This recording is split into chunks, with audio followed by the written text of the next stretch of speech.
हमारे इस चैनल मैथिली गंगा को लाल बटन दबाकर सब्सक्राइब करें व घंटी के निशान का बटन दबाएं ताकि सभी नए वीडियो आप तक तुरंत पहुंचे बिल्कुल मुफ्त।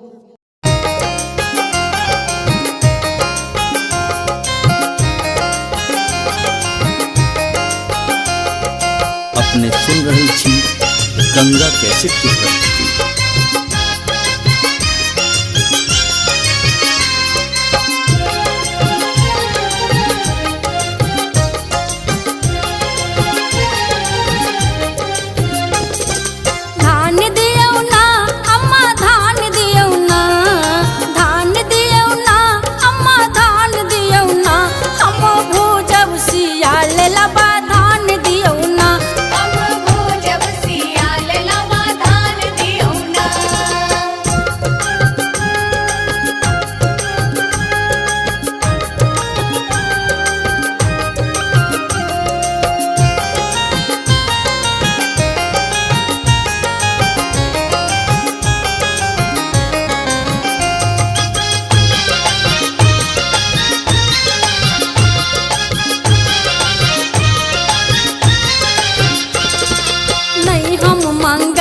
बाबा कोठा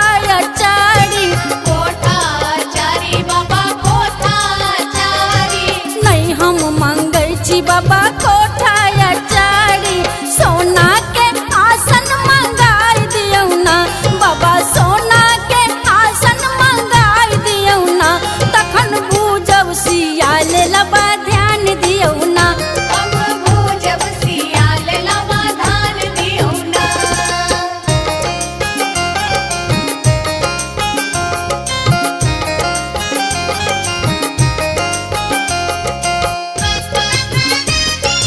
अपने सुन रही थी गंगा कैसेट की प्रस्तुति।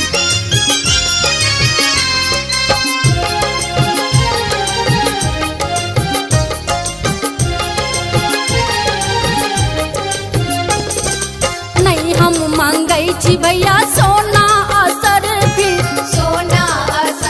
भैया सोना असर भी नहीं हम मांगे छी भैया सोना असर भी नाब का चूल्हा मंगाई दियो ना भैया नाब का चूल्हा मंगाई दियो ना तखन भूजब सियाल लबा ध्यान दियो ना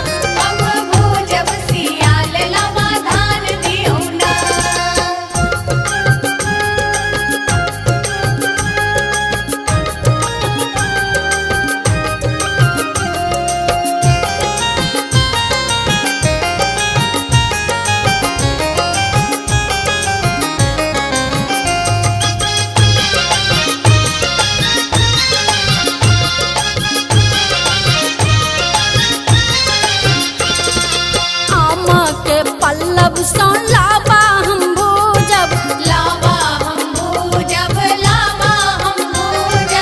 आम के पल्लव सो लाबा हम भूजब करियो विचार किछु दान दियो ना भौजी करियो विचार किछु दान दियो ना तखन भूजब सियाल लबा ध्यान दियो ना अम्मा भूजब सियाल लबा धान दियो ना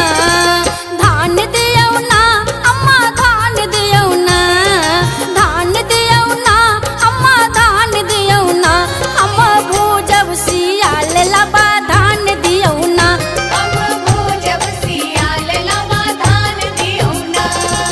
धान दियो ना अम्मा धान दियो ना धान दियो ना अम्मा धान दियो ना हम भूजब सियाल लबा धान दियो ना